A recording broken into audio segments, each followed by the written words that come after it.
Marcus Washington hunched over his worn calculus textbook in the corner of Jefferson High's library, the flickering fluorescent light above casting uneven shadows across pages he'd read dozens of times. His sneakers, held together with duct tape, and determination, tapped silently against the scuffed linoleum floor as he worked through another practice problem. What he was about to do in the next few minutes would change two lives forever, though neither boy had any idea that a simple act of kindness was about to unlock doors to a world neither could have imagined. Before we jump back in, tell us where you're tuning in from, and if this story touches you, make sure you're subscribed because tomorrow, I've saved something extra special for you. The late afternoon sun streamed through the grimy windows of Jefferson High School's library, highlighting dust particles that danced in the stagnant air. Marcus Washington sat alone at the corner table he'd claimed as his own months ago, surrounded by a fortress of textbooks, most of them dog-eared and held together with tape.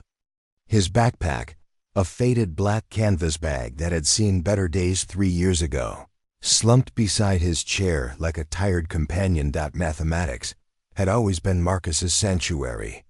While other students complained about the complexity of advanced calculus or groaned through statistics homework, Marcus found peace in the precise logic of numbers. Each equation was a puzzle with a definitive solution, unlike the chaos that defined most of his 17-year-old life. The elegant beauty of mathematical proofs offered him something his world rarely provided: certainty. His notebook, spiral-bound and purchased from the dollar store, was filled with neat handwriting that would make any teacher proud. Marcus took pride in his penmanship, understanding instinctively that presentation mattered when you had little else to offer. Every homework assignment was completed with the same meticulous care. Every test approached with the intensity of someone who understood that education was his only pathway out of circumstances that seemed designed to keep him trapped. The apartment Marcus shared with his mother and younger sister sat on the 3rd floor of a building that had given up trying to look respectable decades ago. Paint peeled from the walls like old skin, and the heating system worked only when it felt generous. His mother, Carmen Washington, worked double shifts at St. Mary's Hospital, her scrubs perpetually stained with the evidence of her exhausting days as a nursing assistant. She left before dawn and returned well after sunset, her face etched with the kind of tiredness that sleep couldn't cure. Marcus understood the weight his mother carried. Every bill that arrived in their rusty mailbox represented another calculation, another careful shuffling of priorities. Rent came first always. Then utilities, because living without electricity in their neighborhood wasn't just inconvenient, it was dangerous.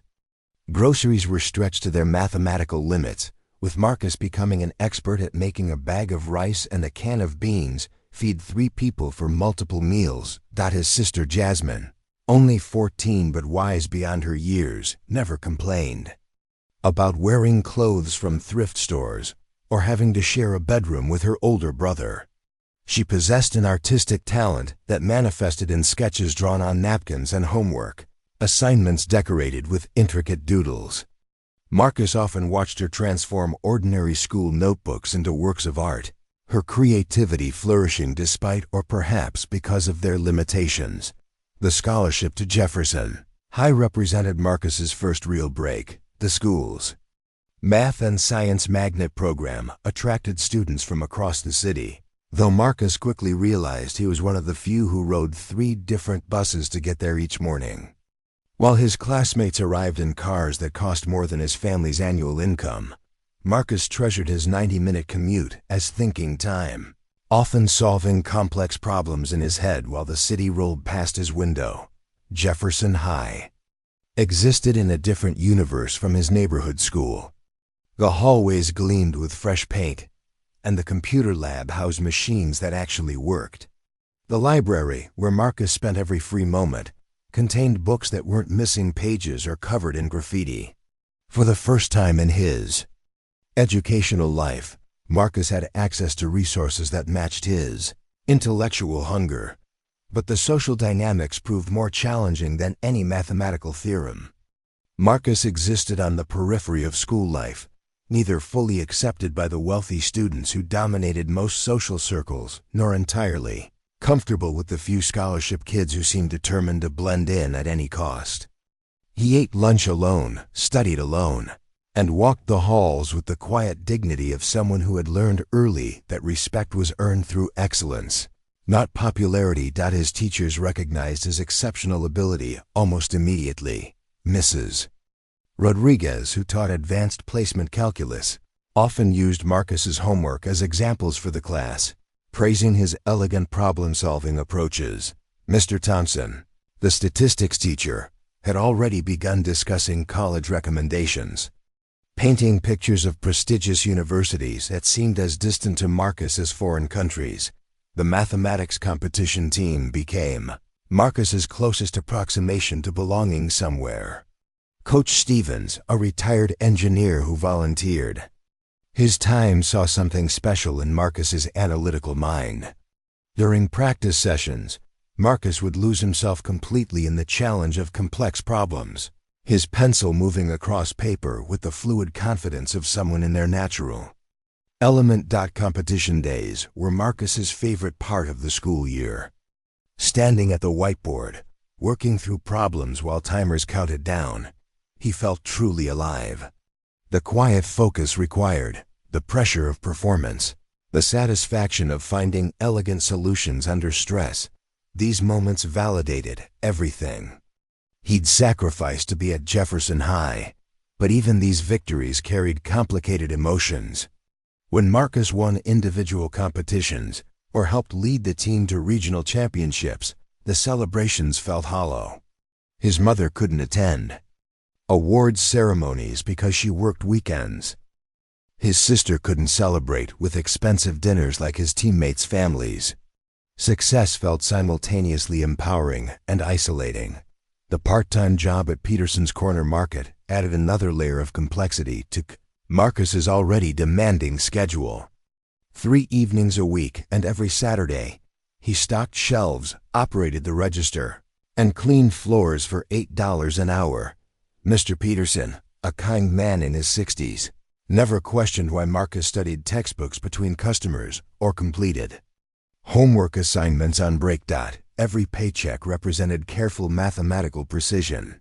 $40 went directly to his mother for household expenses. $20 covered his bus fare and school supplies. The remaining money disappeared into a coffee can hidden beneath his mattress, slowly accumulating toward what he hoped would eventually become college application fees and maybe, if he was extremely fortunate, a small emergency fund.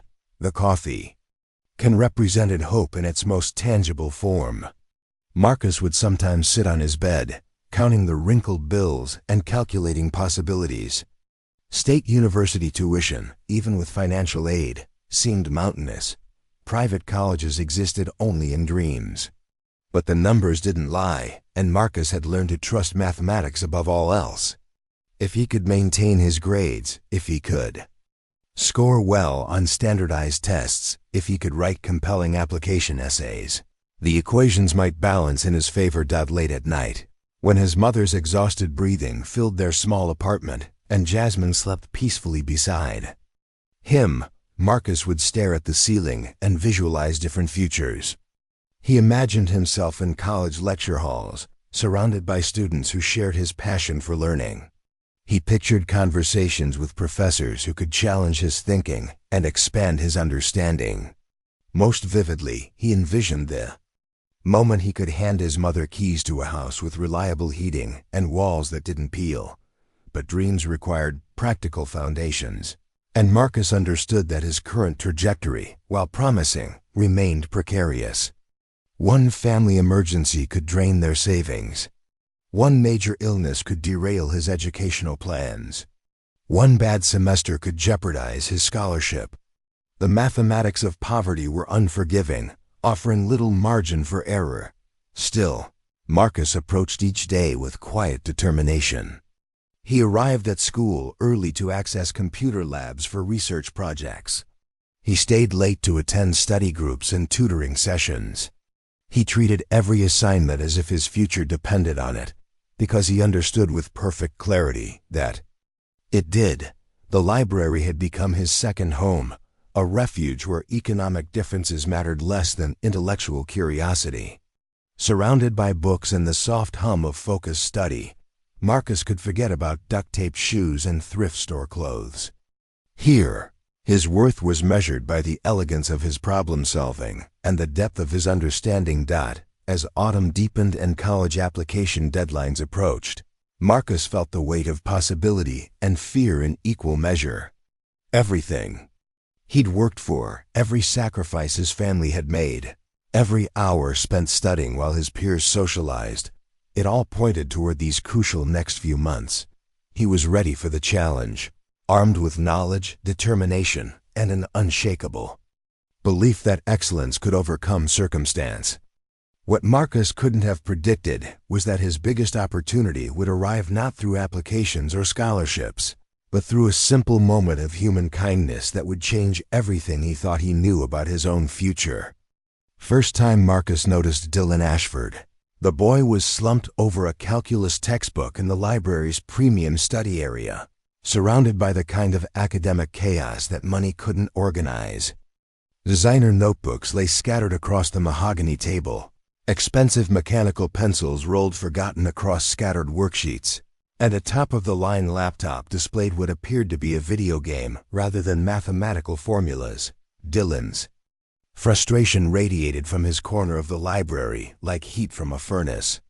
His sandy blonde hair fell across his forehead as he stared at problem sets with the kind of helpless confusion that Marcus recognized from his early tutoring experiences with struggling classmates. What caught Marcus's attention wasn't the obvious wealth displayed in Dylan's clothing and accessories, but the genuine distress written across the 17-year-old's face.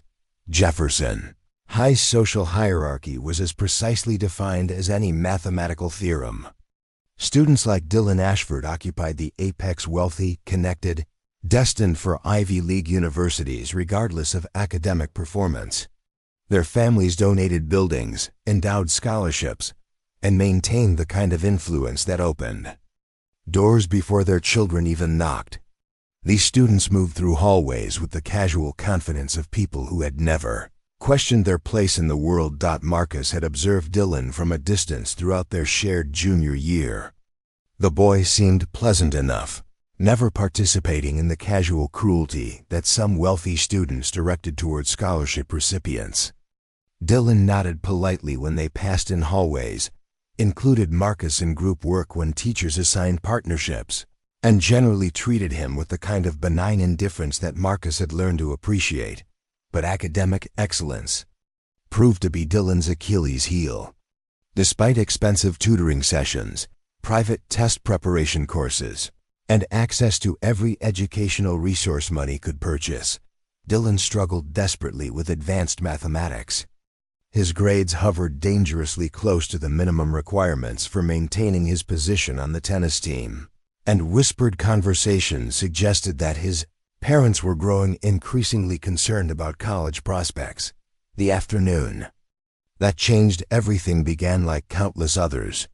Marcus had claimed his usual corner table, spreading his materials across the worn surface with the practiced efficiency of someone who treated study time as sacred. He was deep in concentration, working through a particularly challenging set of calculus problems that he planned to present to the math competition team, when Dylan's voice cut through the library's quiet atmosphere, preparing and narrating.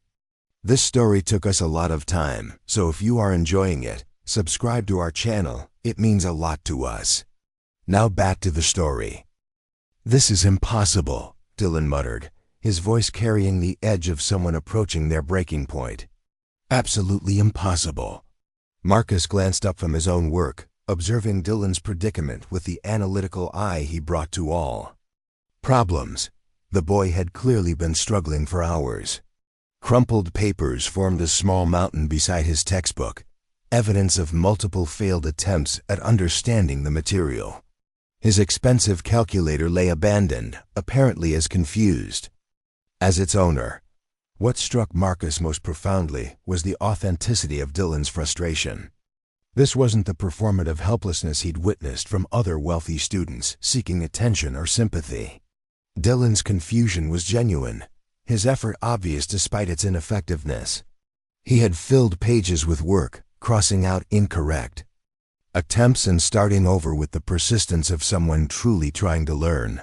The particular problem Dylan was attacking involved related rates, a calculus concept that required spatial reasoning and careful setup.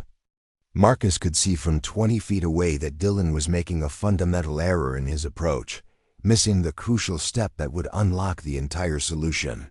It was the kind of mistake that could be corrected with 5 minutes of proper explanation. Marcus faced a moment of internal conflict.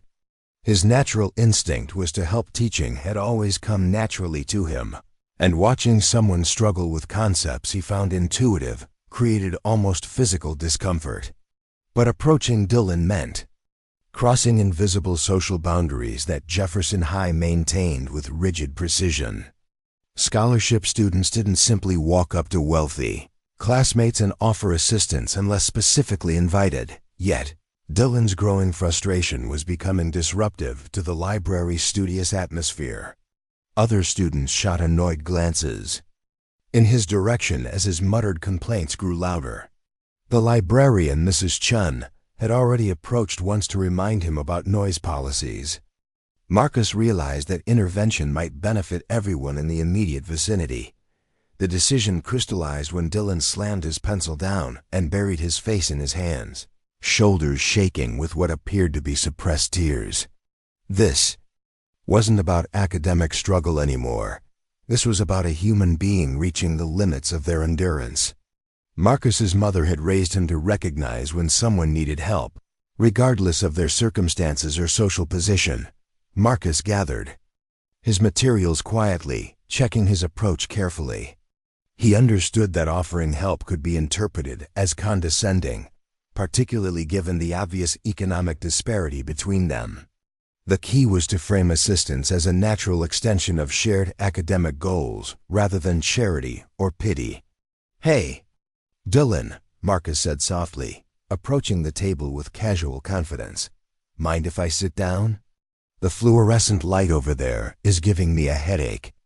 Dylan looked up, surprise flickering across his features before settling into embarrassed resignation. "Oh, hey Marcus, sure, go ahead. Though I should warn you, I'm about 2 seconds away from setting this textbook on fire." Marcus settled into the chair across from Dylan, noting the quality of everything surrounding the frustrated student. The textbook was pristine, unmarked by the highlighting and margin notes that characterized Marcus's well-used materials. Dylan's notebooks were expensive leather-bound planners rather than the spiral-bound versions Marcus purchased at discount stores. Even Dylan's pens represented a level of casual luxury that Marcus found fascinating. "Related rates?" Marcus asked, glancing at the open textbook with genuine interest rather than judgment. "If that's what you call mathematical torture designed to make me question my will to live, then yes," Dylan replied with self-deprecating humor that revealed his fundamental decency. "I've been staring at this problem for 3 hours, and I'm pretty sure I'm actually getting dumber." Marcus studied the problem Dylan was attempting, quickly identifying not just the error in approach but the conceptual gap that was causing the confusion. Related rates required understanding how different variables changed in relationship to each other, a concept that clicked intuitively for Marcus, but clearly presented challenges for Dylan's learning style. "Can I see what you've tried so far?" Marcus asked, genuinely curious about Dylan's thought process. Dylan pushed his notebook across the table with the resignation of someone surrendering to inevitability. "Prepare to witness academic carnage. I'm pretty sure I violated several laws of mathematics." Marcus examined Dylan's work with the same careful attention he brought to his own problem-solving. What he found surprised him. Dylan's mathematical fundamentals were actually solid, his algebra was correct, his differentiation techniques were properly executed, and his arithmetic was accurate. The issue was conceptual rather than computational. Dylan was solving the Write equations but asking the wrong questions. Your math is actually really good, Marcus said honestly, causing Dylan to look up with surprise. The problem isn't with your calculations. You're just missing one step in the setup. Seriously? Dylan asked, hope creeping into his voice. Because my tutor keeps telling me I need to practice more basic problems, but those feel easy. It's these application problems that make my brain shut down. Marcus recognized the issue immediately. Dylan had been receiving expensive tutoring that focused on repetitive practice rather than conceptual understanding. His tutors, likely graduate students or recent college graduates, were teaching procedures without explaining the underlying logic that made those procedures work. Related rates are like detective work, Marcus explained, unconsciously adopting the teaching voice that had made him popular among struggling classmates at his neighborhood school. You have to figure out what the problem is really asking before you can solve it. Dylan leaned forward, showing the first genuine engagement Marcus had witnessed. What do you mean? Marcus pointed to the problem Dylan had been attempting. This question is about a balloon being inflated. It gives you the rate that air is being pumped in, and asks for the rate that the radius is changing when the balloon reaches a certain size. Right, Dylan nodded. That's what I've been trying to find. But you've been setting up the problem as if the question was asking for the rate that volume changes, Marcus continued. Which is why your answer doesn't make sense. You're solving a different problem than the one being asked. The explanation was simple, but Marcus could see understanding dawning in Dylan's eyes. This wasn't about mathematical ability. Dylan possessed the technical skills necessary for calculus. The issue was that no one had taught him to read problems strategically, to identify what information was given and what was being requested before beginning calculations. Oh my God, Dylan said, grabbing his pencil with renewed energy. It's about the radius, not the volume. The volume rate is what they give me to work with. Exactly, Marcus confirmed, watching as Dylan began reworking the problem with proper conceptual framework. Once you know what you're looking for, the math becomes straightforward. Dylan worked through the solution with focused intensity, his previous frustration replaced by the satisfaction of understanding. Marcus remained quiet, available for guidance, but allowing Dylan to experience the triumph of independent problem solving. When Dylan reached the correct answer, his grin was infectious. That was actually fun, Dylan said with genuine surprise. I mean, once I knew what I was doing. Math is always fun when it makes sense, Marcus replied, unconsciously echoing something his mother had told him years earlier during his own academic struggles. How did you figure that out so quickly? Dylan asked. I mean, you looked at this problem for maybe 30 seconds and immediately knew what I was doing wrong. Marcus considered the question carefully. He could mention the hundreds of hours he'd spent tutoring classmates at his previous school, or discuss his preparation for mathematics competitions. But those answers seemed unnecessarily complex. I guess I've just seen a lot of people get stuck on the same things, Marcus said simply. Once you recognize the pattern, it's easier to help. Dylan closed his textbook with obvious relief, then looked at Marcus with curiosity that seemed to extend beyond their immediate academic interaction. I don't think I've ever seen you struggle with math. Do you just naturally understand this stuff? The question revealed an assumption that Marcus found both touching and naive. Dylan seemed to believe that academic success came naturally, that some students were simply born with mathematical intuition, while others were doomed to struggle. The reality that Marcus's understanding came from countless hours of disciplined study, often under challenging circumstances, probably wouldn't occur to someone whose educational path had been smoothed by privilege. I work at it pretty hard, Marcus said honestly. Math makes sense to me, but that doesn't mean it's always easy. Would you ... Dylan began, then stopped, seeming to wrestle with some internal hesitation. Would you maybe be willing to help Me with this stuff sometime? I mean, I could pay you. Probably more than whatever my current tutor charges. Marcus felt a complex mix of emotions at the offer. The money would be genuinely helpful. Even a few tutoring sessions could significantly impact his coffee can savings. But something about Dylan's assumption that payment was necessary felt uncomfortable, suggesting a transactional view of human interaction that Marcus found foreign. "You don't need to pay me," Marcus said quietly. "If you want help, I'm happy to help." Dylan's expression shifted to confusion, as if the concept of unpaid assistance was genuinely puzzling. "But that doesn't seem fair. You're obviously really good at this, and tutoring is work." "Sometimes help is just help," Marcus replied, unconsciously, quoting his mother's philosophy about community support. "Besides, explaining things to other people actually helps me understand them better too." The conversation was interrupted by the library's closing announcement, forcing both boys to gather their materials. As they packed up, Dylan seemed to be processing their interaction with thoughtful consideration. "Are you sure about not taking payment?" Dylan asked as they walked toward the library exit. "Because I really could use the help, and it seems wrong to take advantage of your time." Marcus appreciated Dylan's concern, recognizing genuine decency behind the offer. But accepting payment would change the dynamic of their interaction in ways that felt unnecessarily complicated. "How about we start with one session and see how it goes?" Marcus suggested. "If you still want to pay me after that, we can talk about it." Dylan nodded eagerly, pulling out his phone to exchange contact information. As they stood in the school's main hallway, surrounded by the casual luxury that defined Jefferson High's atmosphere, Marcus realized he was about to cross into territory he'd never navigated before. What he couldn't have anticipated was that this simple offer of academic help would soon reveal connections and opportunities that would reshape both their futures in ways neither boy could possibly imagine. The Starbucks near Jefferson High buzzed with afternoon energy as Marcus pushed through the glass doors, scanning the crowded interior for Dylan's familiar figure.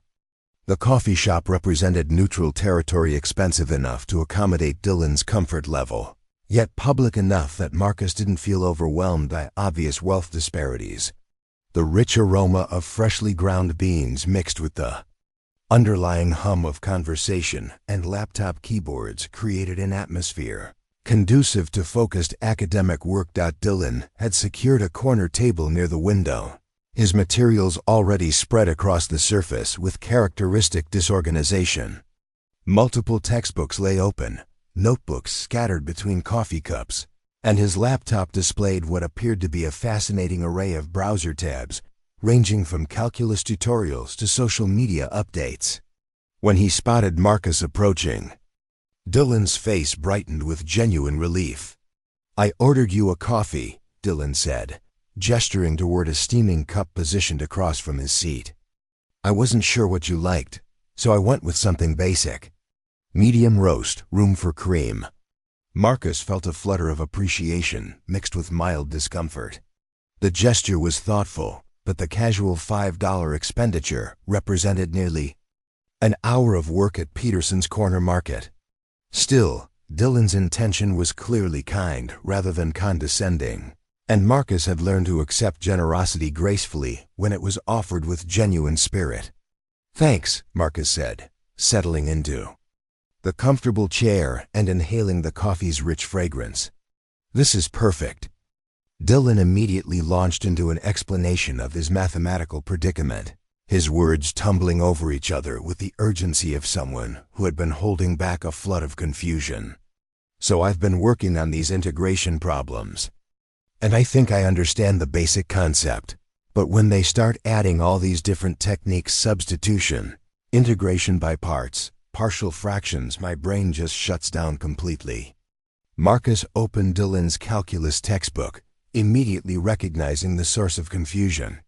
The chapter on integration techniques presented multiple approaches without clearly explaining when to use each method. For students like Dylan, who learned best through systematic understanding rather than memorization. The scattered presentation created unnecessary cognitive overload. Integration is like having a toolbox, Marcus began, unconsciously adopting the metaphorical teaching style that had proven effective with struggling students. Each technique is a different tool, and you need to recognize which problems require which tools. Dylan leaned forward attentively, his earlier scattered energy focusing into genuine concentration. Okay, that makes sense. But how do you know which tool to use? Marcus pulled a blank sheet of paper from his backpack, beginning to sketch a simple flowchart that would help Dylan develop systematic problem-solving approaches. There are patterns you can recognize. Like, if you see a product of two different types of functions, say, a polynomial times an exponential, that's usually a signal for integration by parts. Wait, Dylan interrupted, his excitement growing. So it's not random? There are actual rules for figuring this out. Exactly, Marcus confirmed. Your textbook doesn't explain it well, but there's definitely logic behind choosing methods. As Marcus began demonstrating recognition patterns, he noticed Dylan's learning style emerging clearly. The boy needed to understand underlying principles before he could effectively apply procedures. This explained his struggles with traditional tutoring approaches that emphasized repetitive practice over conceptual development. Dylan wasn't mathematically incapable, he was conceptually hungry. Their first tutoring session stretched well beyond the planned hour, neither boy noticing time passing as they worked through increasingly complex problems. Marcus found himself energized by Dylan's questions, which often pushed him to explain familiar concepts in new ways. Teaching Dylan required a level of clarity that strengthened Marcus's own understanding. I can't believe this is starting to make sense, Dylan said, as they tackled their sixth integration problem.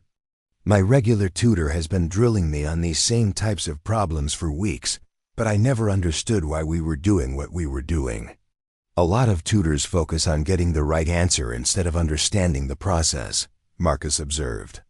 But if you don't understand why something works, you can't apply it to new situations. Dylan's phone buzzed repeatedly during their session, displaying text messages that he consistently ignored in favor of continuing their mathematical exploration. Marcus caught glimpses of names and partial messages that suggested an active social life, party invitations, sports updates, casual conversations with friends whose names Marcus recognized from Jefferson High's social elite.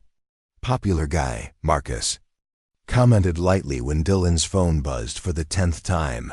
Dylan glanced at the screen dismissively. Just people wanting to hang out. But honestly, this is way more interesting than whatever they're doing. The comment revealed something Marcus found intriguing about Dylan's character. Despite his wealth and social position, Dylan seemed genuinely excited by intellectual challenge when it was presented appropriately. His enthusiasm for understanding mathematical concepts appeared authentic rather than performative. As they packed up their materials, Dylan pulled out an expensive leather wallet, extracting several $20 bills with casual ease. I know. You said I didn't need to pay you, but this was incredibly helpful. Please take something. Marcus felt the familiar tension that arose whenever money entered their interactions. The cash would undoubtedly be useful. It represented more than 2 shifts at Peterson's market. But accepting payment would fundamentally alter their relationship dynamic in ways that made Marcus uncomfortable. Keep your money, Marcus said firmly but kindly. Seriously. This was fun for me too. Dylan's confusion was evident. But you spent 2 hours helping me understand stuff that probably would have taken me weeks to figure out on my own. That has to be worth something. It is worth something, Marcus replied. But not everything valuable has to be paid for. Their next several tutoring sessions fell into a comfortable rhythm. They met twice weekly at various locations around the city, sometimes the Starbucks, occasionally the public library downtown, once at a quiet diner that served excellent pie alongside adequate coffee. Dylan's mathematical understanding improved. dramatically as Marcus introduced systematic approaches to problem-solving that matched his learning style. But their relationship began evolving beyond purely academic interaction. Dylan started asking Marcus about his background, his family, his plans for college. The questions seemed motivated by genuine curiosity rather than polite social obligation, and Marcus found himself sharing more personal information than he typically revealed to classmates. "So you want to study engineering?" Dylan asked during their fourth session, looking up from a particularly challenging differential equation. "Mechanical engineering, specifically," Marcus confirmed. "I'm interested in renewable energy systems, solar panels, wind turbines, that kind of thing." "That's awesome," Dylan said with enthusiasm that seemed entirely authentic. "Are you looking at specific colleges?" Marcus hesitated before answering. College discussions inevitably led to conversations about financial limitations that highlighted the enormous gulf between their circumstances. "I'm applying to several state schools. Good engineering programs. Reasonable costs. What about MIT or Stanford?" Dylan asked innocently. "With your math skills, you could probably get in anywhere. Getting in and paying for it are different challenges," Marcus replied diplomatically. Dylan seemed to process this information thoughtfully, perhaps beginning to understand economic realities that had never applied to his own educational journey. "Financial aid doesn't cover everything?" "Not usually," Marcus said simply, not wanting to elaborate on the complex calculations that governed his college planning. Their tutoring sessions became highlights of Marcus's week. Dylan's progress was remarkable. His test scores improved dramatically, his confidence grew, and his genuine appreciation for mathematical elegance began matching Marcus's own enthusiasm. More importantly, their friendship was developing naturally, based on mutual respect and shared intellectual interests. Dylan began including Marcus in casual social interactions, inviting him to grab lunch between classes or study together in the library. Marcus appreciated these gestures while remaining aware of the social complexities they represented. Dylan's other friends were polite but distant, clearly uncertain how to interact with someone outside their usual social circle. "You're really good at explaining things," Dylan commented after Marcus helped him understand a particularly complex physics concept. "Have you thought about becoming a teacher?" "Sometimes," Marcus admitted. "But engineering pays better, and I need to think about supporting my family eventually." Dylan nodded thoughtfully, seeming to file away this information for future consideration. Marcus was beginning to recognize that Dylan processed conversations more deeply than his casual demeanor suggested, often returning to previous topics with insights that revealed careful consideration. The breakthrough moment in their academic relationship came during their sixth tutoring session, when Dylan successfully solved a complex calculus problem without any assistance from Marcus. The solution required integrating multiple techniques they'd practiced, demonstrating genuine mastery rather than simple memorization. "Did I actually just do that correctly?" Dylan asked, staring at his work with amazement. Marcus checked the solution carefully, finding no errors in either process or calculation. "You absolutely did. And your approach was actually more elegant than the one in the textbook." Dylan's grin was infectious, radiating the pure joy of intellectual achievement. "I've never felt smart at math before, like ever." "You were always smart at math," Marcus corrected. "You just needed someone to explain it in a way that made sense to you." "No," Dylan said seriously. "I needed you to explain it to me. My other tutors never bothered to figure out how I learn best. They just tried to make me learn the way they thought I should." The comment highlighted something Marcus had begun noticing about Dylan's educational experience. Despite having access to expensive tutoring, test preparation courses, and every possible academic resource, Dylan had been receiving lower quality instruction than Marcus provided for free. The irony wasn't lost on either of them. As autumn progressed toward winter, Their tutoring sessions expanded beyond mathematics to include physics, chemistry, and even SAT preparation. Dylan's academic confidence grew steadily, transforming his entire approach to learning. Teachers began commenting on his improved performance, and his parents expressed amazement at his sudden academic turnaround. "My mom wants to know what magical tutoring service I'm using," Dylan mentioned during one of their sessions. "She's convinced I must be working with some expensive specialist." "What did you tell her?" Marcus asked, curious about how Dylan explained their arrangement to his family. "The truth," Dylan replied, "that I'm getting help from the smartest kid in our class who refuses to let me pay him." Marcus felt a warmth spread through his chest at Dylan's characterization. Being recognized for his intellectual abilities by someone like Dylan, wealthy, popular, connected, validated something deep within Marcus that he hadn't realized needed validation, but he was also beginning to sense that their academic relationship was approaching a natural transition point. Dylan's mathematical skills were becoming increasingly sophisticated, requiring less fundamental instruction and more advanced guidance. Soon, Dylan would be capable of independent learning, making their regular tutoring sessions unnecessary.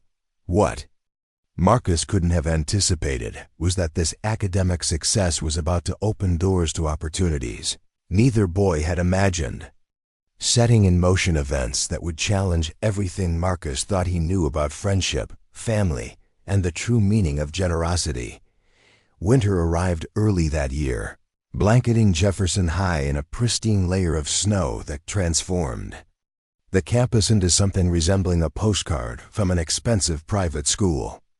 Marcus stood at his locker, carefully organizing textbooks to minimize the weight of his already heavy backpack, when Dylan approached with an unusual expression of nervous excitement. "Hey, so I have kind of a weird question," Dylan began, shifting his weight from foot to foot in a manner that suggested internal conflict. "My family is having this holiday party next weekend. Nothing too fancy, just dinner and some relatives, and I was wondering if you might want to come." Marcus paused in his locker organization, processing the invitation with surprise. Social invitations from wealthy classmates were not part of his typical Jefferson High experience.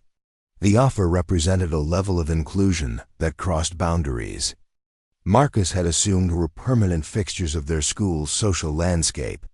"That's really nice of you to ask," Marcus replied carefully, "but I'm not sure I'd fit in with your family and their friends." "You'd fit in fine," Dylan insisted with characteristic earnestness. "Besides, I want my parents to meet the person who's been helping me turn my grades around. They've been asking about my mysterious tutor for weeks." The mention of Dylan's parents triggered a complex emotional response in Marcus. Part of him was curious about the people who had raised someone as genuinely decent as Dylan, despite obvious privilege. Another part worried about potential awkwardness or condescension from adults, who might view him as their son's charity project. "I don't know," Marcus said honestly. "Family gatherings can be pretty personal things." Dylan's face fell slightly, revealing disappointment that seemed disproportionate to a simple declined invitation. "I get it if you're busy or whatever. It's just, you're probably my best friend at this school, and it feels weird having family stuff without including people who matter to me." The phrase "best friend" hit Marcus with unexpected emotional weight. While he had enjoyed their tutoring sessions and appreciated Dylan's genuine personality, he hadn't realized their relationship had developed such significance for Dylan, the wealthy boy who seemed to effortlessly navigate Jefferson High's complex social dynamics, apparently valued their friendship as much as Marcus did. "When you put it like that," Marcus said with a small smile, "I guess I should probably meet the people who raised my most challenging calculus student." Dylan's grin was immediate and infectious. "Awesome. It's Saturday evening, pretty casual. I can pick you up if you want, or if you prefer to drive yourself, I can text you the address." Marcus hesitated, imagining Dylan's reaction to his neighborhood, his apartment building, his family's circumstances. "I'll probably take the bus and meet you there." Just send me the details. Are you sure? It's really no trouble for me to pick you up. I'm sure, Marcus said firmly, not wanting to explain the complex emotions involved in having Dylan witness his living situation. That evening, Marcus approached the subject of the dinner invitation with his mother and sister over there. Usual meal of rice, beans, and whatever vegetables had been marked down at the grocery store. Carmen looked up from her plate with raised eyebrows when Marcus mentioned Dylan's family gathering. "This is the boy you've been tutoring?" she asked, her tone carefully neutral in the way that suggested she was processing information more complex than her simple question indicated. "Yeah, he's actually really nice despite being ... double quotes Marcus searched for diplomatic phrasing. "Rich," Jasmine supplied helpfully, looking up from the sketch she was drawing in the margins of her homework.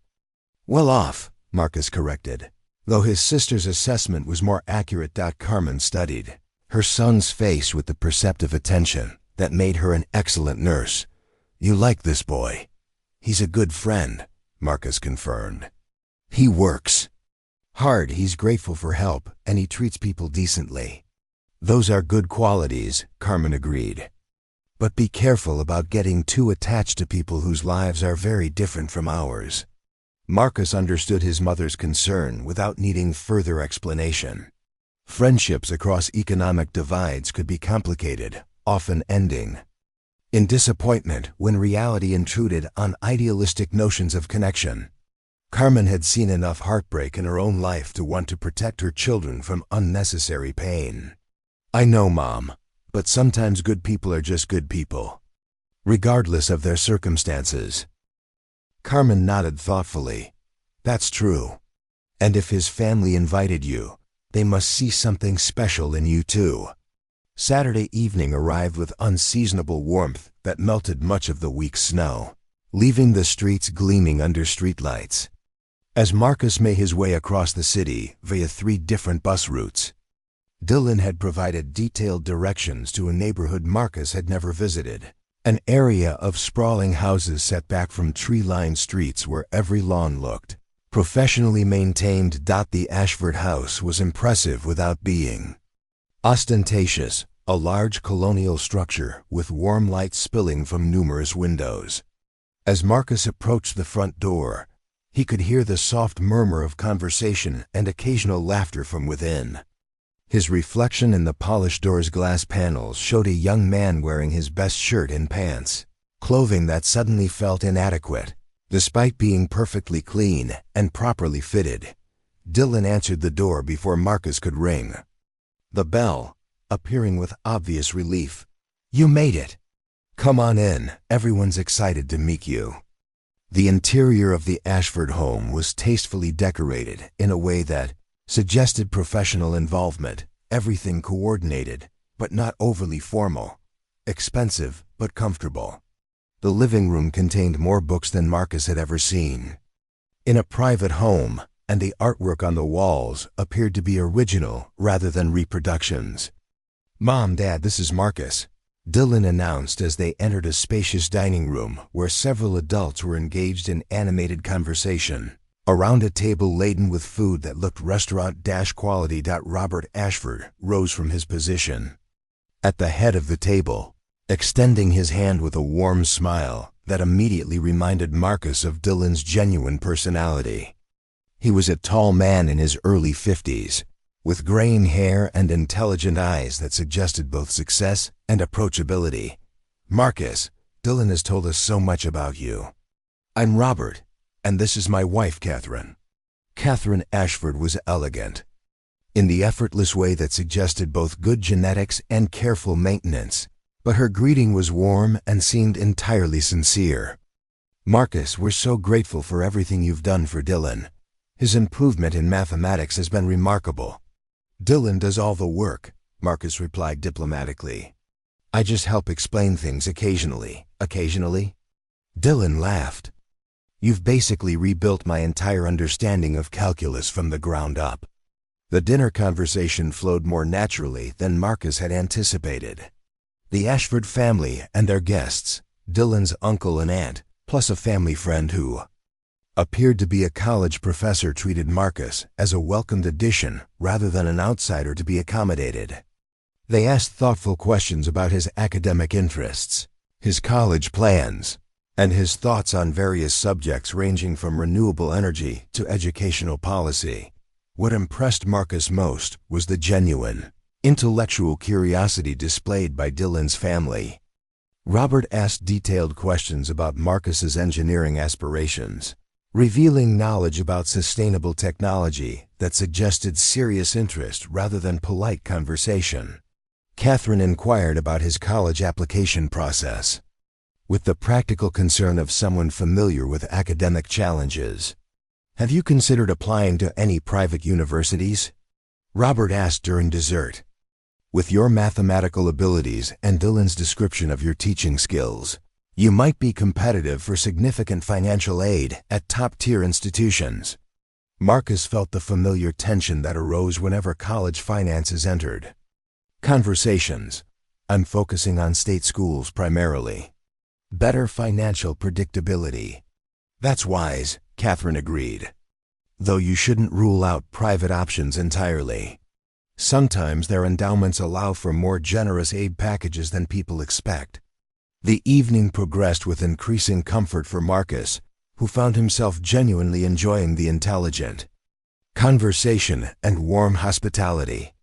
Dylan's family treated him as an honored guest rather than their son's charity project, asking his opinions on complex topics and listening to his responses with obvious respect. During a quiet moment when Dylan had gone to help clear dishes, Robert leaned toward Marcus with a more serious expression. "I want you to know how grateful Catherine and I are for what you've done for Dylan. His confidence has improved dramatically since you started working together."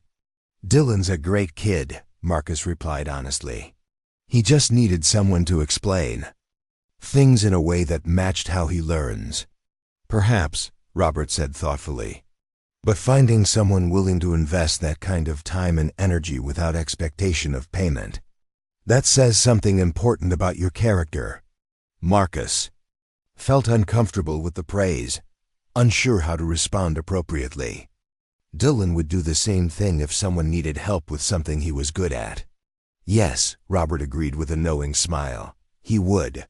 Which is one reason we're proud of his choice in friends." As the evening wound down, Dylan walked Marcus to the front door while his parents said goodbye to their other guests. The night air was crisp and clean, carrying the scent of wood smoke from neighborhood fireplaces. "Thanks for coming," Dylan said seriously. "I know it probably felt weird, but it meant a lot to me to have you here." "Your family is really nice," Marcus replied sincerely. "I can see where you get your decent personality," Dylan laughed. "My dad was really impressed with you. He kept talking about how articulate and thoughtful you are." "Your parents seem like good people," Marcus observed. "Successful but not arrogant about it." "Yeah, they're pretty great," Dylan agreed. "They work hard, but they also care about doing things the right way." As Marcus waited for his bus, he reflected on the evening's events with mixed emotions. The Ashford family had welcomed him genuinely, treating him as worthy of respect and inclusion. Yet the experience also highlighted the vast differences between their worlds, the casual luxury of their home, the assumption that private universities were viable options, the network of successful connections that surrounded Dylan's life. Bus ride home took him through neighborhoods that grew progressively more modest, eventually depositing him in his own area, where streetlights were less reliable and buildings showed signs of deferred maintenance. As he climbed the stairs to his family's apartment, Marcus carried both gratitude for the evening's warmth and a growing awareness of just how different his and Dylan's futures were likely to be. What Marcus couldn't have known was that his presence at the Ashford family dinner had sparked conversations that would continue long after he'd left. Discussions that would soon lead to discoveries about Dylan's father's true identity and influence. Revelations that would transform Marcus's understanding of opportunity in ways he never could have imagined. The following Monday at school, Dylan approached Marcus with unusual excitement, suggesting that their friendship was about to enter Entirely new territory that would challenge everything. Marcus thought he knew about the boundaries between their worlds. Monday morning brought an unusual energy to Jefferson High as students returned from weekend activities with varying degrees of enthusiasm for the upcoming week.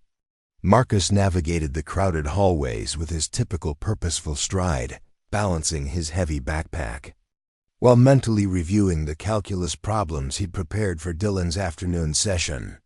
The weekend dinner at the Ashford house had left him with a strange mixture of gratitude and unease that he was still processing. Dylan intercepted him near his locker, practically vibrating with excitement that seemed disproportionate to typical Monday morning energy. His sandy hair was slightly disheveled, suggesting he'd been running his hands through it, a nervous habit Marcus had observed during particularly challenging math problems. "Marcus, perfect timing. I need to show you something incredible," Dylan said, pulling out his phone with the eagerness of someone about to share momentous news. "If this is about the calculus homework, I already checked it," Marcus replied, opening his locker to retrieve books for his morning classes. "Your integration techniques are getting really solid." "No, this is way bigger than homework," Dylan insisted, his voice carrying an undercurrent of barely contained excitement. "Look at this." Dylan held up his phone, displaying what appeared to be a news article from TechCrunch. The headline read, "Nextech Industries announces revolutionary breakthrough in quantum computing architecture." Below the text was a photograph of a distinguished-looking man in his early 50s standing beside advanced technological equipment that looked like something from a science fiction movie. Marcus glanced at the image politely, unsure why Dylan was showing him technology news. "Quantum computing is fascinating stuff. Are you thinking about taking computer science next year?" "Marcus," Dylan said with exaggerated patience, "look at the photo. Really look at it." Marcus studied the image more carefully, focusing on the man's face rather than the impressive machinery surrounding him. Something about the features seemed familiar: the intelligent eyes, the confident but approachable expression, the way he carried himself with quiet authority. Recognition dawned slowly, then hit Marcus like a physical blow. "That's your dad," Marcus said quietly, staring at the phone screen with growing amazement. "That's my dad," Dylan confirmed, grinning at Marcus's stunned expression. "Robert Ashford, founder and CEO of Nextech Industries. The man you had dinner with Saturday night." Marcus felt the world tilt slightly around him as the implications began cascading through his mind. Nextech Industries wasn't just any technology company, it was one of the most innovative and influential firms in the entire tech sector. Advances in artificial intelligence, renewable energy systems, and now apparently quantum computing had been reshaping industries for the past decade. "Your father is Robert Ashford," Marcus repeated, processing this information with the methodical approach he brought to complex mathematical proofs. "The Robert Ashford." "The very same," Dylan said, watching Marcus's reaction with obvious amusement. "Though he'd probably tell you that title is a bit dramatic." Marcus leaned against his locker, needing physical support as he reconsidered everything he thought he knew about Dylan's family. The comfortable but not ostentatious house, the genuine warmth of the dinner conversation, the way Robert had asked thoughtful questions about Marcus's engineering aspirations, all of it took on new significance when viewed through the lens of Dylan's father being one of the most successful technology entrepreneurs in the country. "How did I not know this?" Marcus asked, more to himself than to Dylan. "Because I don't usually lead with, 'Hi, I'm Dylan and my dad runs a Fortune 500 company,'" Dylan replied with characteristic self-deprecation.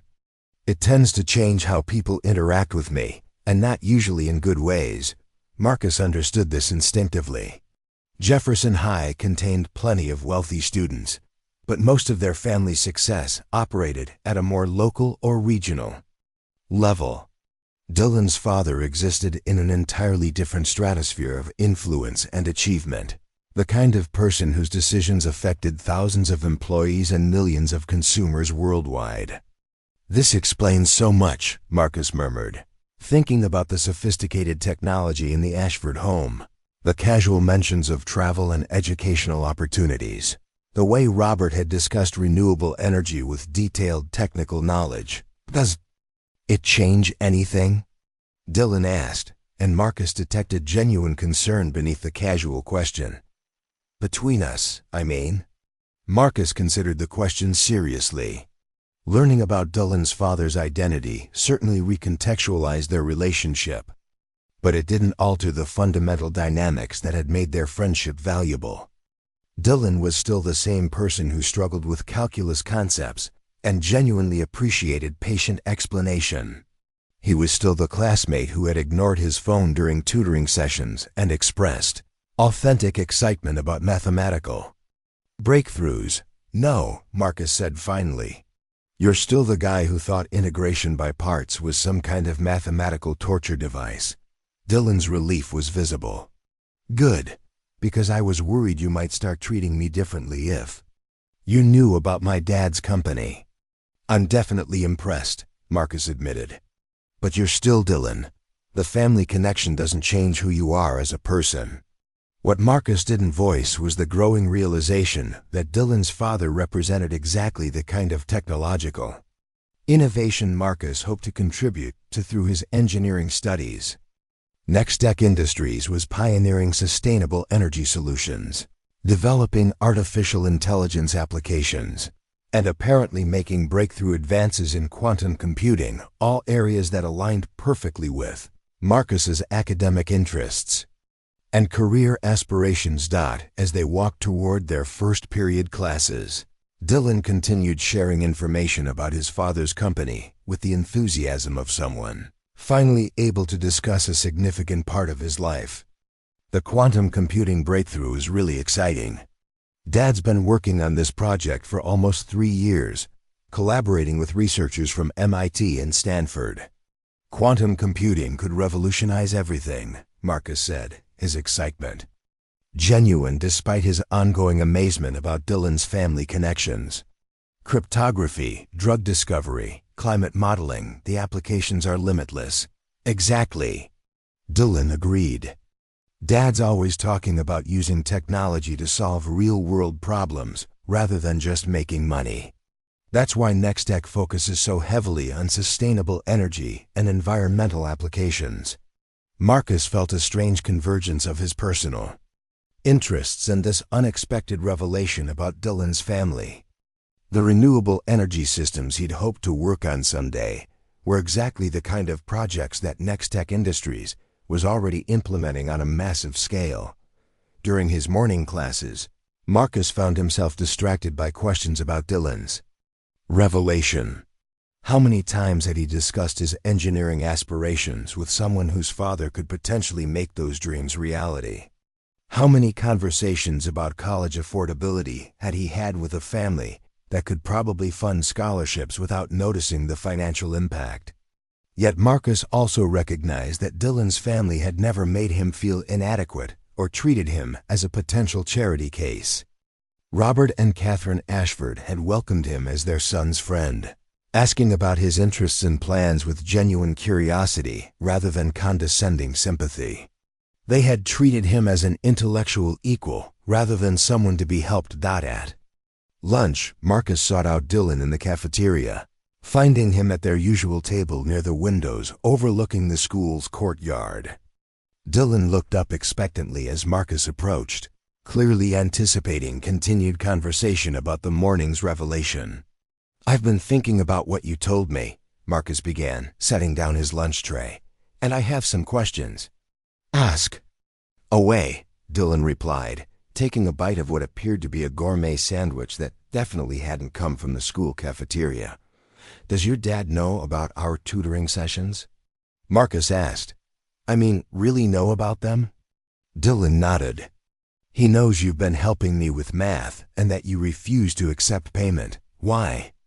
Just curious about his perspective, Marcus said, though he wasn't entirely sure why the answer mattered to him. He's impressed, Dylan said honestly. both with your teaching ability and your character. He mentioned after dinner Saturday that he rarely meets teenagers with your combination of intellectual capability and genuine decency. Marcus felt simultaneously flattered and uncomfortable with the praise. He seemed like a good person himself, very down-to-earth for someone who's accomplished so much. Dad's always been like that, Dylan agreed. Success hasn't changed his fundamental personality. He still remembers what it was like to work his way up from nothing. This information surprised Marcus.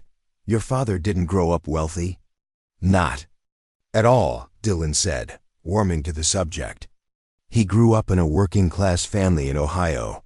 His dad was a factory worker. His mom was a school secretary.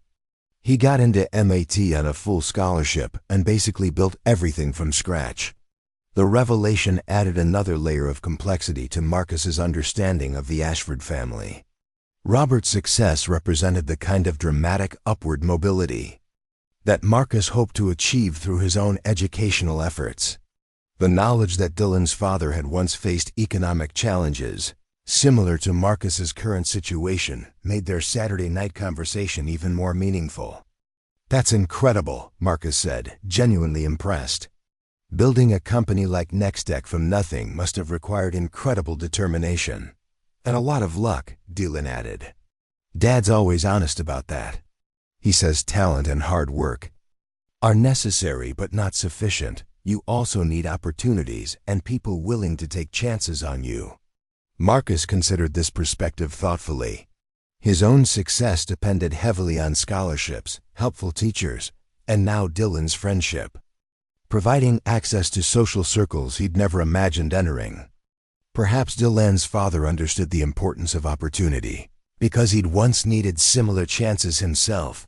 The conversation was interrupted by the arrival of several of Dylan's usual lunch companions, wealthy students whose names Marcus recognized but whose company he'd never particularly sought. Their reaction to his presence at Dylan's table was politely neutral, though Marcus detected undertones of curiosity about his continued association with their friend. "Hey Dylan," said Bradley Morrison, a tennis teammate whose father owned several car dealerships around the city. "You still planning to come to Tyler's party Friday night?"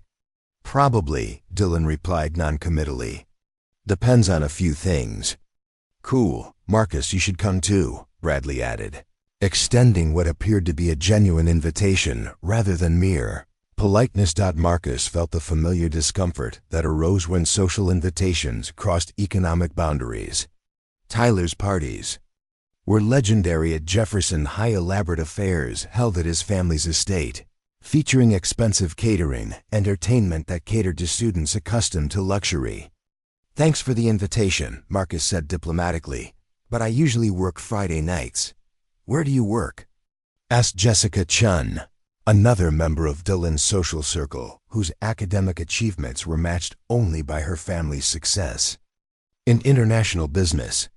Peterson's Corner Market," Marcus replied honestly, watching for signs of judgment or condescension. "That's the place on Maple Street?" Jessica asked with what seemed like genuine interest. "My mom loves their produce selection."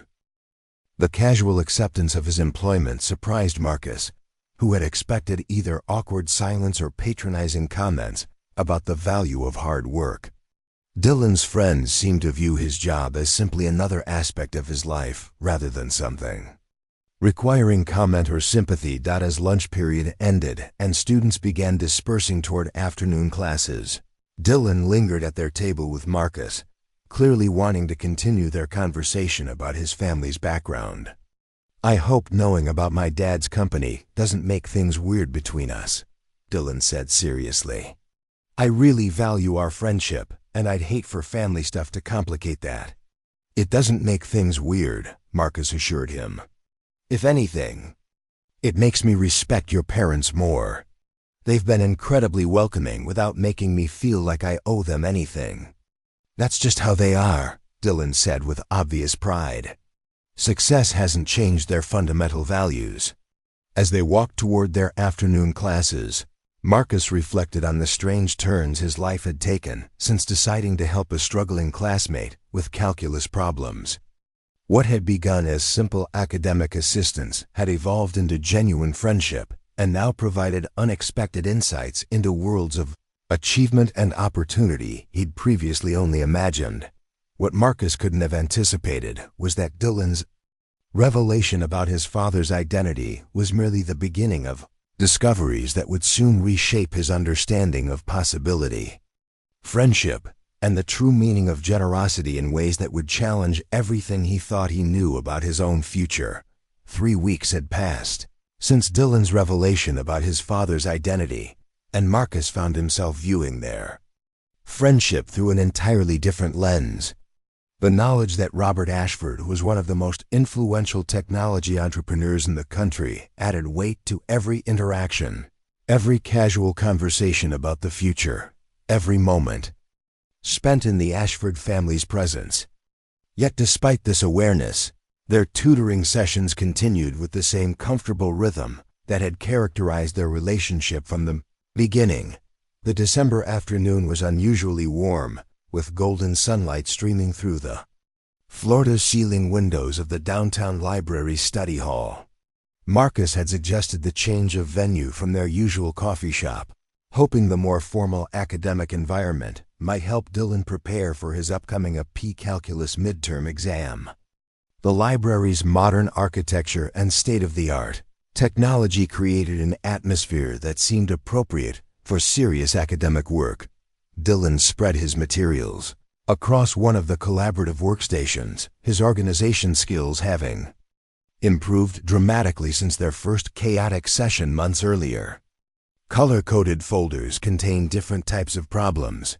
His notebook showed systematic approaches to complex equations, and his understanding of mathematical concepts had evolved from confusion to genuine competence. "Okay," Dylan said, opening his textbook to a section on optimization problems. "I think I've got the basic setup for these problems figured out, but I'm still struggling with the more complex applications." Marcus leaned over to examine the problem Dylan was attempting, immediately recognizing both the challenge and the solution approach. "This is actually a perfect example of how calculus applies to real-world engineering problems. You're essentially designing the most efficient solution given specific constraints." "That's what makes it interesting," Dylan agreed, his enthusiasm for mathematical concepts having grown substantially over their months of working together. "I can see how this connects to actual problem-solving rather than just abstract number manipulation." As they worked through increasingly sophisticated optimization scenarios, Marcus found himself describing engineering applications with the passion that mathematics always inspired in him. He explained how similar principles governed everything, from bridge design to renewable energy system efficiency, painting pictures of careers spent solving problems that could improve millions of lives. "You really come alive when you talk about engineering," Dylan observed during the break between problems. "I can see why you're so motivated to pursue it despite all the challenges." Marcus nodded, feeling the familiar fire that ignited whenever he discussed his academic and professional aspirations. "It's the perfect combination of theoretical understanding and practical application. You get to use advanced mathematics to create solutions that actually matter." "Speaking of which," Dylan said, his tone shifting to something more serious, "I've been thinking about our conversation last week regarding college applications and financial constraints." Marcus felt a familiar tension arise whenever their discussions turned toward the economic realities that shaped his educational planning. While Dylan had never been condescending about these limitations, the vast difference in their circumstances made such conversations inherently complex. "What about it?" Marcus asked carefully. Dylan seemed to choose his words with unusual deliberation. "I mentioned to my parents how passionate you are about renewable energy engineering, and they were really interested in your specific goals and technical understanding." "That's nice of them," Marcus replied, uncertain where the conversation was heading but sensing something significant in Dylan's manner. They were more than interested, actually, Dylan continued. My dad spent some time researching your academic achievements, not in a creepy way. Just looking at public information like math competition results and your scholarship status. Marcus felt a complex mixture of flattery and concern at the idea of Robert Ashford investigating his background. What did he find? Exactly what I expected him to find, Dylan said with obvious pride. Recognition of exceptional mathematical ability, consistent academic excellence, and evidence of the kind of intellectual curiosity that Nextech looks for in potential employees. The mention of Nextech in relation to Marcus's future sent an electric shock through his nervous system. Potential employees? Dylan's grin was infectious. Marcus, my dad wants to meet with you. Not as my friend's parent, but as the CEO of a company that might be very interested in your long-term career development. Marcus stared at Dylan, processing this information with the systematic approach he brought to complex mathematical proofs. Robert Ashford, one of the most successful technology entrepreneurs in the country, wanted to discuss career opportunities with a 17-year-old high school student from the wrong side of town. Are you serious? Marcus asked, his voice barely above a whisper. Completely serious, Dylan confirmed. Dad was particularly impressed with how you've been helping me without expecting anything in return. He said that kind of character, combined with your obvious intellectual capabilities, represents exactly the type of person Nextech wants to support and develop. Marcus felt the world shifting around him in ways that seemed almost too significant to process. Support and develop how? That's what he wants to discuss with you, Dylan said. But I can tell you that Nextech has programs for identifying and nurturing exceptional talent, even at the high school level. Internships, scholarship partnerships with top universities, mentorship opportunities, the whole range of support systems. The implications began cascading through Marcus's mind like mathematical equations solving themselves. Access to internships at one of the most innovative companies in the technology sector. Potential scholarship support that could make elite universities financially viable. Mentorship from professionals working on exactly the kind of projects Marcus hoped to contribute to someday. This feels surreal, Marcus admitted. 3 months ago, I was just trying to help you understand calculus. Now you're telling me your father wants to discuss my career prospects. Life has a way of creating unexpected opportunities, Dylan sighed, unconsciously echoing something his father had mentioned during their dinner conversation. The key is being ready to recognize and pursue them when they appear. Marcus thought about his mother's words of caution regarding relationships across economic divides, her concern about protecting him from disappointment when reality intruded on idealistic connections. Yet this opportunity seemed to represent exactly the kind of breakthrough that could transform not just his own future, but his family's circumstances as well. When does he want to meet? Marcus asked, his practical nature asserting itself despite his emotional overwhelm. This weekend, if you're available, Dylan replied. He's flying back from a conference in Silicon Valley Friday night, and he suggested Saturday afternoon. Very casual, just a conversation about your interests and goals. Marcus nodded slowly, already beginning to mentally prepare for what might be the most important conversation of his young life. I should probably tell my mother about this. Definitely, Dylan agreed. Though you might want to emphasize that this isn't charity or some kind of feel-good corporate outreach program. Dad is genuinely interested in your potential contributions to Nextech's research and development efforts. The distinction was important to Marcus, who had no interest in being anyone's charity project, but tremendous interest in earning opportunities through merit and capability. If Robert Ashford saw genuine potential in him as a future engineer and innovator that represented the kind of validation Marcus had worked toward his entire academic life, they finished their tutoring session with Dylan demonstrating mastery of optimization problems that would have baffled him just months earlier. As they packed up their materials, Marcus reflected on the strange trajectory that had brought them to this moment. From a simple offer of academic help to a potential meeting with one of the most influential people in American technology.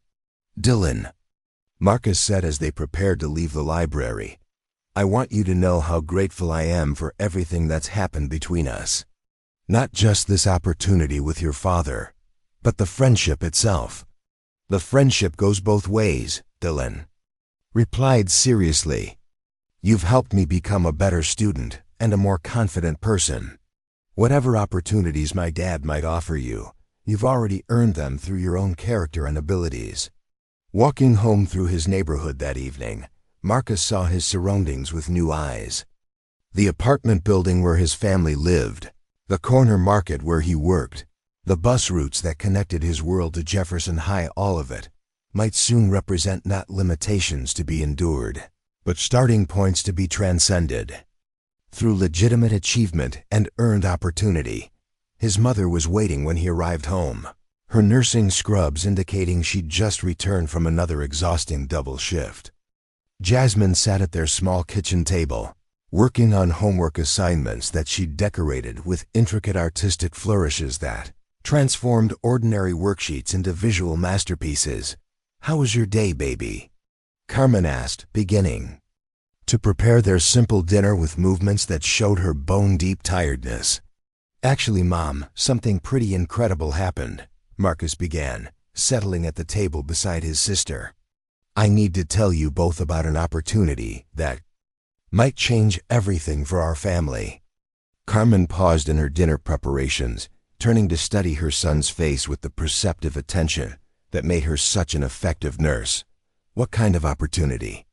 Marcus took a deep breath and began explaining Dylan's revelation about his father's identity, the subsequent conversations about Marcus's academic abilities, and Robert Ashford's interest in meeting to discuss potential career development opportunities at Nextech Industries. As he spoke, he watched his mother's expression shift from skepticism to amazement to cautious hope. Jasmine looked up from her homework, her artistic eye capturing details of Marcus's excitement and translating them into rapid sketches in her notebook margins. "This man wants to meet with you about internships and scholarships," Carmen asked. When Marcus finished his explanation, "According to Dylan, yes," Marcus confirmed. "Not as charity, but because he thinks I might have something valuable to contribute to his company's research efforts." Carmen was quiet for several moments, processing this information with the careful consideration she brought to all major decisions. "This sounds almost too good to be true, Marcus." "I know," Marcus agreed. "But Dylan's family has never treated me as anything other than their son's friend. They've been respectful and genuine from the beginning." "What kind of company is Nextech Industries?"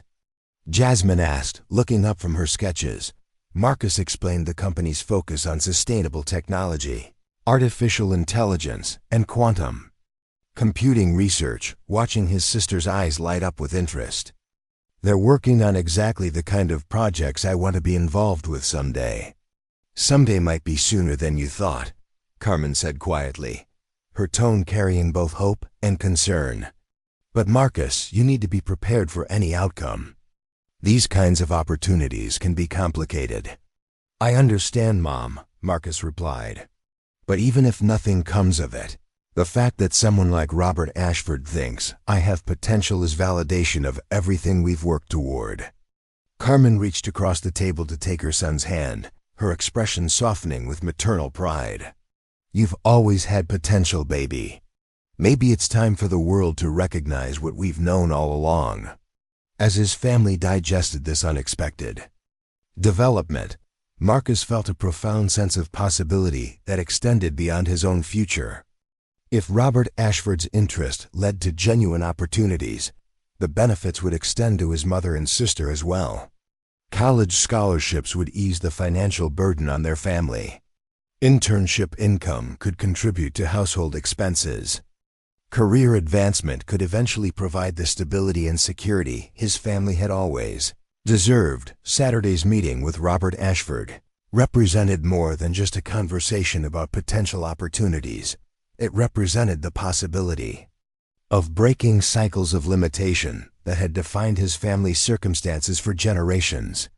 Whatever the outcome, Marcus was determined to approach the meeting with the same combination of intellectual curiosity, genuine humility, and quiet confidence that had characterized his entire academic journey. The next few days would test everything. Marcus thought he knew about possibility, merit, and the power of authentic human connection to create opportunities that transcended traditional boundaries of circumstance and expectation. Saturday morning arrived with crystalline clarity, the kind of winter day that made even Marcus's modest neighborhood look hopeful under a blanket of fresh snow. He stood before the cracked mirror in his family's bathroom, adjusting his best shirt for the third time and wondering if his appearance would adequately represent his intellectual capabilities to one of America's most successful technology entrepreneurs. Meeting was scheduled for 2 o'clock at Nextech Industries Regional Headquarters, a gleaming complex of glass and steel that Marcus had passed countless times on bus routes without ever imagining he might one day walk through its doors as an invited guest. Dylan had offered to accompany him, but Marcus had politely declined, understanding instinctively that this conversation needed to happen between him and Robert Ashford alone. His mother had left for her weekend shift at the hospital that morning, but not before pressing a $20 bill into Marcus's hand for transportation costs and whispering fierce encouragement that carried all her hopes for his future. Jasmine had presented him with a small sketch she'd drawn, a portrait of him looking confident and determined, with mathematical equations floating around his head like halos of possibility. The bus ride across the city provided time for mental preparation, though Marcus found his usual analytical calm challenged by the magnitude of what lay ahead. He reviewed potential conversation topics, rehearsed explanations of his academic interests, and tried to anticipate questions about his background and aspirations. Yet beneath the practical preparation lay a deeper nervousness about whether he truly belonged in the world he was about to enter. Nextech Industries headquarters exceeded even Marcus's elevated expectations. The building's architecture suggested both innovation and substance, with sustainable design features that demonstrated the company's commitment to environmental responsibility. Solar panels gleamed on rooftops and the landscaping incorporated native plants that required minimal water, details that revealed the same attention to intelligent problem-solving that characterized the company's technological developments. The reception area featured interactive displays showcasing Nextech's current projects, renewable energy installations powering entire communities, artificial intelligence systems revolutionizing medical diagnostics, and quantum computing research that promised to unlock previously impossible calculations. Marcus found himself genuinely fascinated by the technical specifications, momentarily forgetting his nervousness as he absorbed information about cutting-edge innovations. Marcus Washington? The receptionist's voice was warm and professional. "Mr. Ashford is ready to see you. I'll take you up to his office." The elevator ride to the 15th floor provided panoramic views of the city, including distant glimpses of Marcus's own neighborhood looking small and unremarkable from this height. The symbolism wasn't lost on him. This meeting represented a potential bridge between worlds that had previously seemed impossibly distant. Robert Ashford's office struck an impressive balance between executive authority and approachable intelligence. Technical journals and engineering textbooks shared shelf space with family photographs and artistic pieces that suggested both broad interests and deep thinking. The man himself rose from behind a desk that seemed designed for collaboration rather than intimidation, extending his hand with the same genuine warmth Marcus remembered from the family dinner. "Marcus, thank you for coming. I hope the trip wasn't too complicated." "Not at all, Mr. Ashford. Thank you for taking the time to meet with me." "Please, call me Robert," he said. gesturing toward a comfortable seating area near floor-to-ceiling windows that showcased the city's skyline. "And the pleasure is entirely mine. Dylan has told me remarkable things about your mathematical abilities and your character." As they settled into chairs that probably cost more than Marcus's family's monthly rent, Robert's manner immediately put him at ease. There was no condescension, no sense of a powerful executive bestowing attention on a worthy charity case. Instead, Robert projected the focused interest of someone genuinely curious about Marcus's thoughts and capabilities. "Dylan mentioned you're particularly interested in renewable energy engineering," Robert began. "Tell me what specifically attracts you to that field." Marcus felt his nervousness dissolve as he began discussing his passion for sustainable technology. He explained his fascination with the mathematical optimization required for efficient solar panel arrays, his interest in wind turbine design challenges, and his vision of engineering solutions that could address climate change while providing economic opportunities for disadvantaged communities. Robert listened with obvious engagement, asking increasingly sophisticated questions that revealed his own deep technical knowledge. Their conversation evolved from basic interest assessment to genuine technical discussion, with Marcus finding himself explaining complex mathematical concepts and receiving feedback from someone who clearly understood both the theoretical foundations and practical applications. "Your understanding of the integration challenges in renewable energy systems is impressive," Robert said after Marcus had spent 20 minutes detailing his thoughts on grid stability optimization. "Have you considered how artificial intelligence might enhance the efficiency of such systems?" "Actually, yes," Marcus replied, his excitement growing. "Machine learning algorithms could predict energy demand patterns and optimize distribution in real time. The mathematical models would be incredibly complex, but the potential improvements in efficiency could be substantial." Robert smiled with obvious approval. "That's exactly the kind of systems thinking we value at Nextech. The ability to see connections between different technological domains and envision integrated solutions." The conversation continued for over an hour, ranging across multiple technical topics, while Robert assessed not just Marcus's knowledge, but his problem-solving approach, his curiosity, and his ability to think creatively about complex challenges. Marcus found himself thoroughly engaged, discussing ideas at a level of sophistication he'd never experienced outside of his most challenging academic environments. "Marcus," Robert said eventually, leaning forward with increased seriousness, "I want to discuss some specific opportunities that might interest you." Marcus felt his heart rate accelerate as Robert began outlining programs that seemed almost too generous to be real. Nextech maintained partnerships with several top-tier universities, providing full scholarships for exceptional students who committed to summer internships and post-graduation employment opportunities. The company also offered high school mentorship programs that connected promising students with experienced engineers working on cutting-edge projects.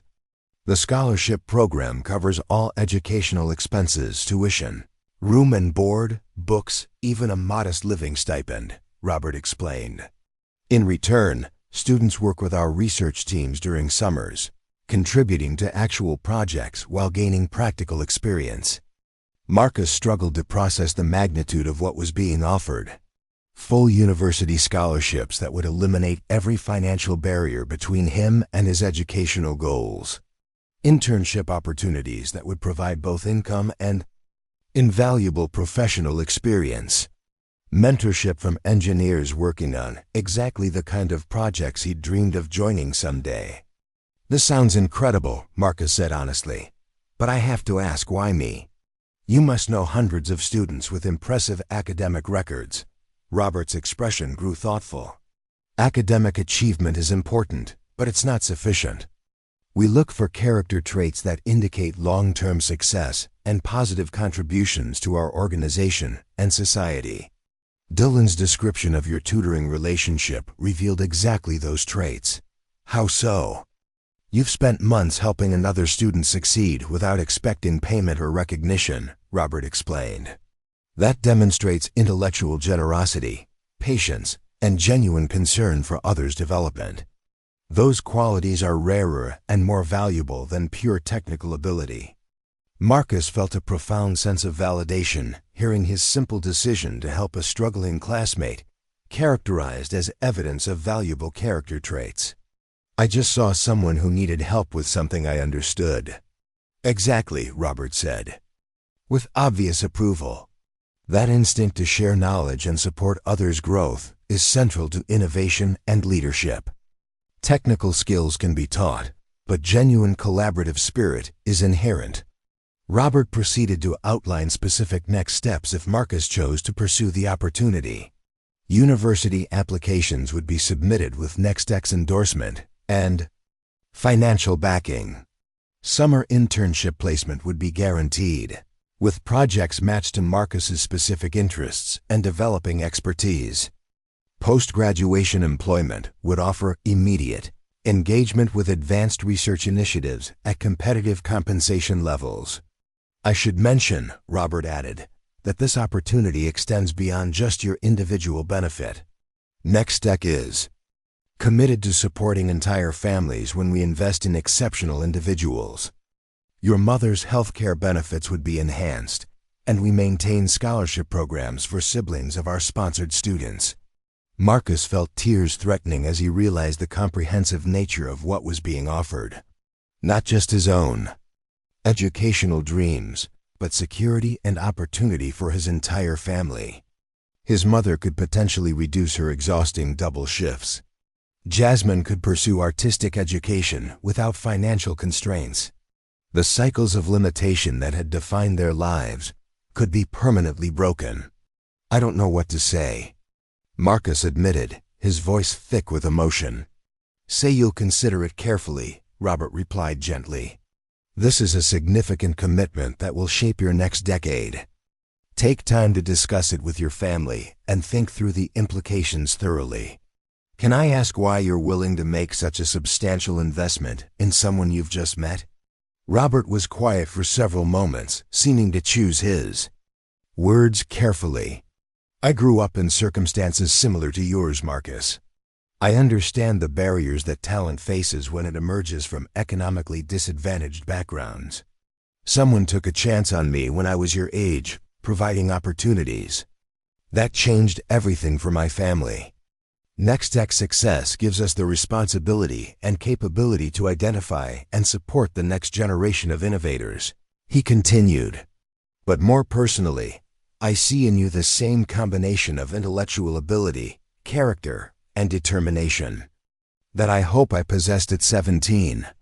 Marcus felt the weight of intergenerational opportunity, the chance to benefit from someone else's breakthrough, while positioning himself to eventually provide similar chances for others. The concept resonated deeply with his understanding of education as a pathway not just to personal advancement, but to community transformation. As their meeting concluded, Robert handed Marcus a comprehensive information packet containing scholarship details, university partnership descriptions, and preliminary internship project overviews. "Review everything carefully. Discuss it with your family. If you have questions, contact me directly." The bus ride home passed in a blur of processed disbelief and emerging hope. Marcus clutched the information packet like a tangible representation of transformed possibilities, occasionally opening it to confirm that the generous terms were real rather than elaborate fantasy. His neighborhood looked different when he finally stepped off the bus, not worse or better, but like a place he was visiting rather than a permanent limitation. The apartment building where his family lived could become a starting point rather than a constraint, a foundation from which to build rather than a ceiling to be accepted. Carmen was waiting when he arrived home, having arranged to leave work early for what she correctly anticipated would be a significant conversation. Jasmine sat beside her, sketchbook ready to capture whatever emotions emerged from Marcus's report. "How did it go, baby?" Carmen asked, studying her son's face for clues about the meeting's outcome. Marcus set the information packet on their small kitchen table, then took a deep breath before beginning to explain the opportunities Robert Ashford had outlined. As he spoke, he watched his mother's expression shift from cautious hope to amazement to tears of joy that she didn't attempt to hide. Full scholarships? She whispered when he finished. Healthcare benefits? Support for Jasmine's education? All of it, Marcus confirmed. But Mom, this isn't charity.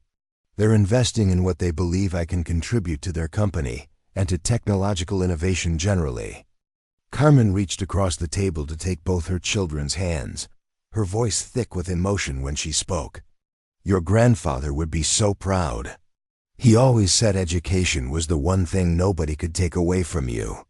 Jasmine, who had been sketching furiously throughout Marcus's explanation, held up her latest drawing, their family standing in front of a gleaming building labeled Future, with mathematical equations and artistic flourishes creating a border of shared dreams. Realized that evening, as his family processed the magnitude of the opportunity together, Marcus reflected on the strange journey that had brought them to this moment. A simple decision to help a struggling classmate had created friendships, revealed character, and ultimately opened doors to possibilities none of them had dared imagine.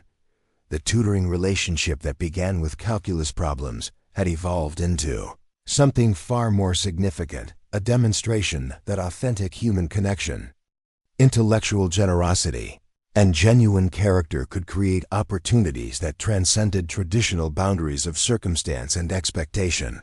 6 months later, Marcus sat in his first-year engineering class at MIT, his education fully funded by NextTech's scholarship program.